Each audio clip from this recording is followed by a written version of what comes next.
but we know our position, and we know our position are not the position of the A'immah, the Imams and the scholars of the Ummah.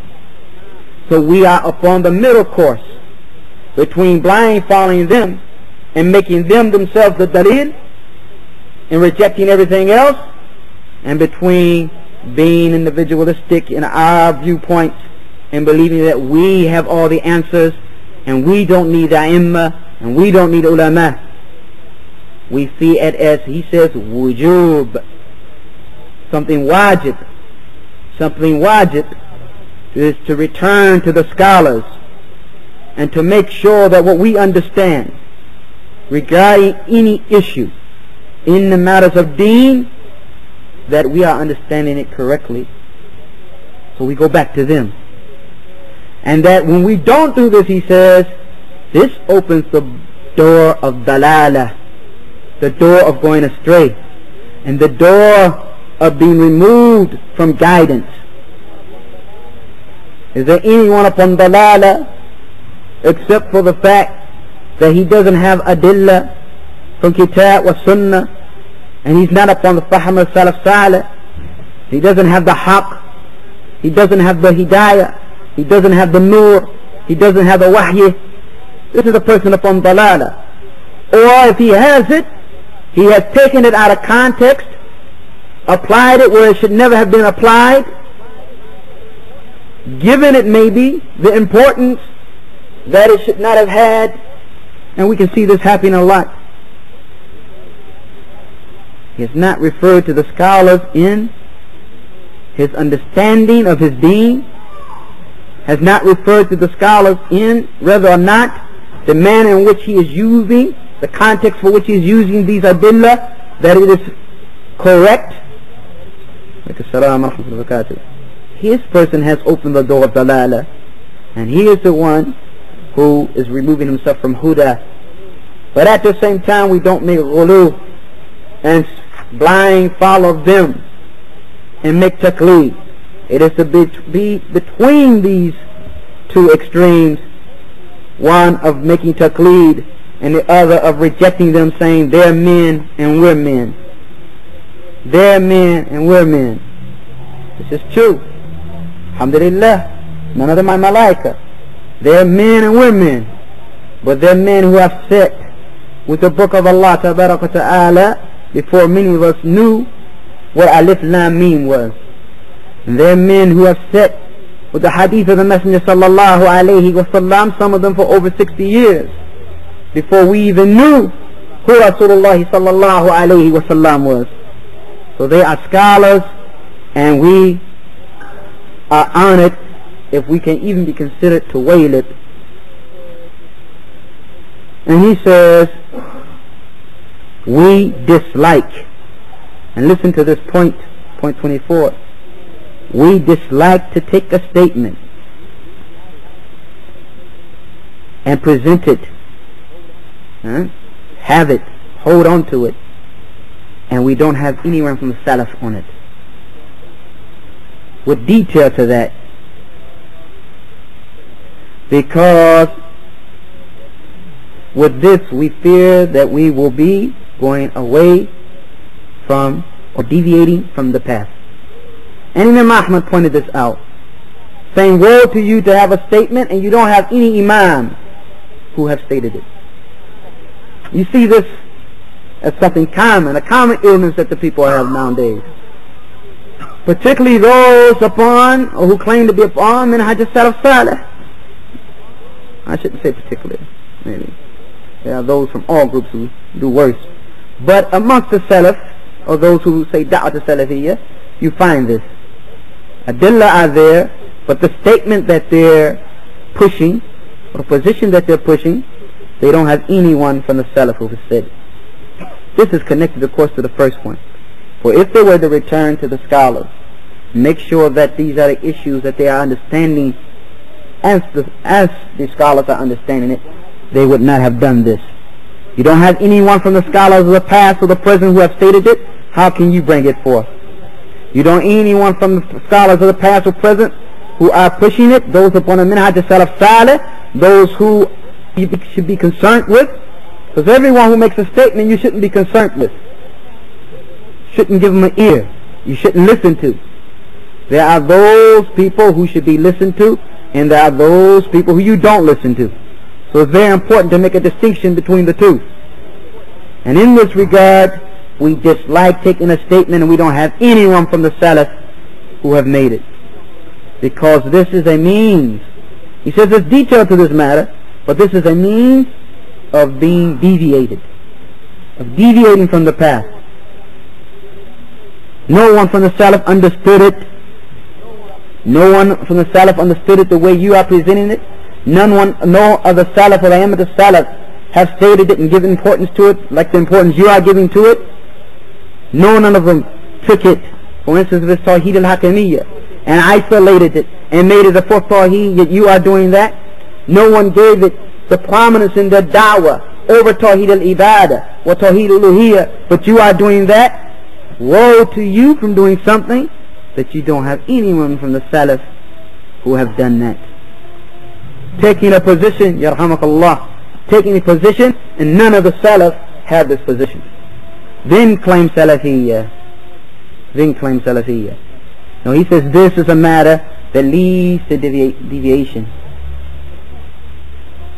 It's not enough to connect statements, and this is something quite common nowadays too.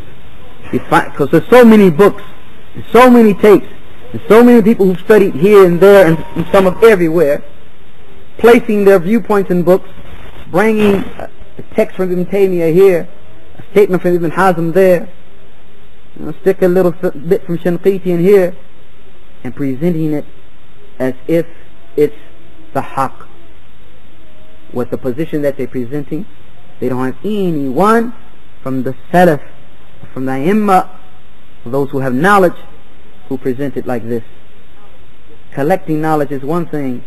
Understanding it, taking it to the one who, when he hears the adillah, understands how these adillah apply, in what text they were revealed, and in what manner they are to be acted upon, who not only understands the nas, or the text that is in front of him, but what is behind it, and those texts that are similar to it in Quran and Sunnah, and the statements of the Salaf Salih, that alim al-Rabbani, who would take it and place it in the right place, that's ilm. Not collecting. Not just a matter of collecting. So this is something very important that we find individuals falling into, saying something. لَيْسَ لَنَا فِيهِ سَلَفٍ. We don't have anyone from the Salaf doing it. We don't have an Imam of the Imam of today stating it. We can't go back and find anyone from the Salaf saying it. Let's not forget also the narration in Malik. What was not part of the deen that day is not part of the deen today. 35th point he brings. We believe that in the khuruj, or the coming out as he means here, of the Mahdi that will be in the last time, which we have been informed of in ahadith sahihah, and not the Mahdi of the Rawafid, not the Mahdi of the Shia. That is khurafah, superstition. And we believe that in the appearance of the Dajjal and the nuzul of Isa alayhi salam, and that he will judge between the people with the Sharia of Muhammad sallallahu alayhi wa sallam, and then the hour will be established upon the worst of creation. Then he goes and he says, and we believe that the principle of al-masalih, the benefits, and the mafasid, the harms, and weighing these has its principles. And many people are unaware of this, especially those who talk about it nowadays. And they place it, the masalih and the mafasid, in its wrong place. And we understand, 37, calling the people, that the people must be called to talab al-ilm al-shar'i. They must be called to learn al-ilm al-shar'i, al-ilm al-shar'i, the knowledge of deen.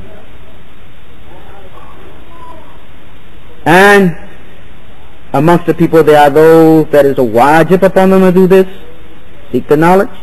And amongst them are those that is mustahab for them to do this.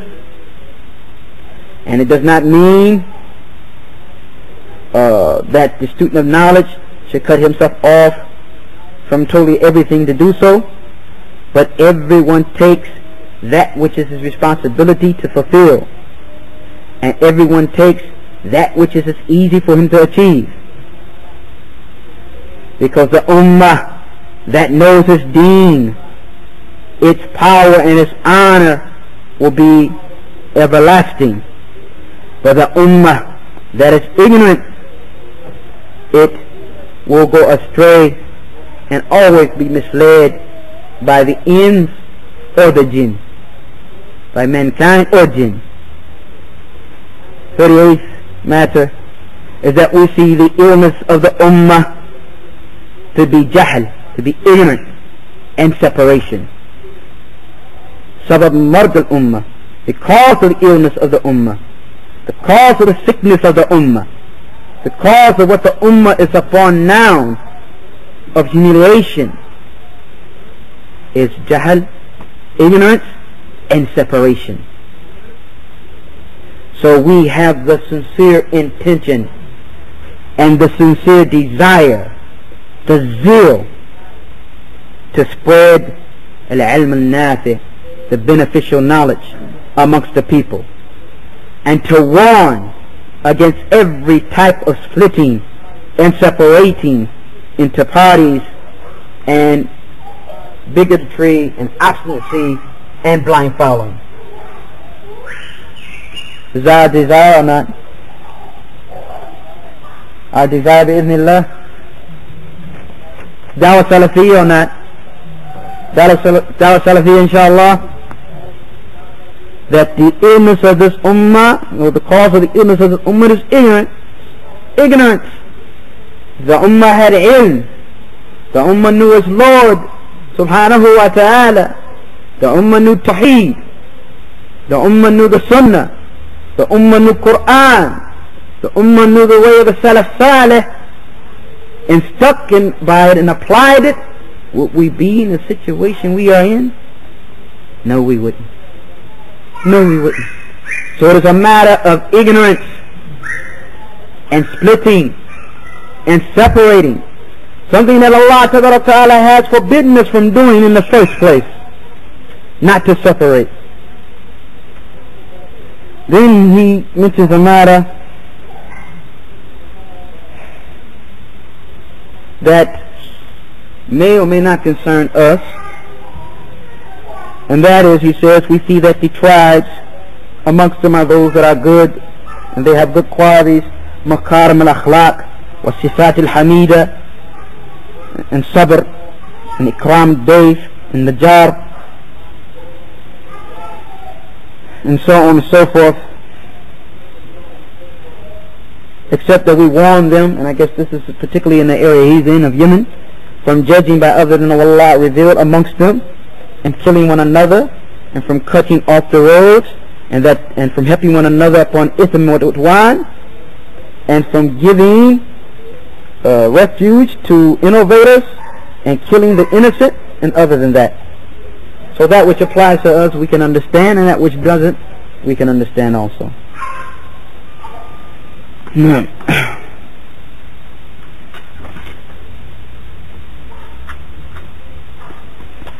He has more things which I will leave out this time. If some brother wants to be translated by the likes of Abu Talha or others, then ask him maybe after. Maybe he will do that. We do not forbid beneficial knowledge, he says.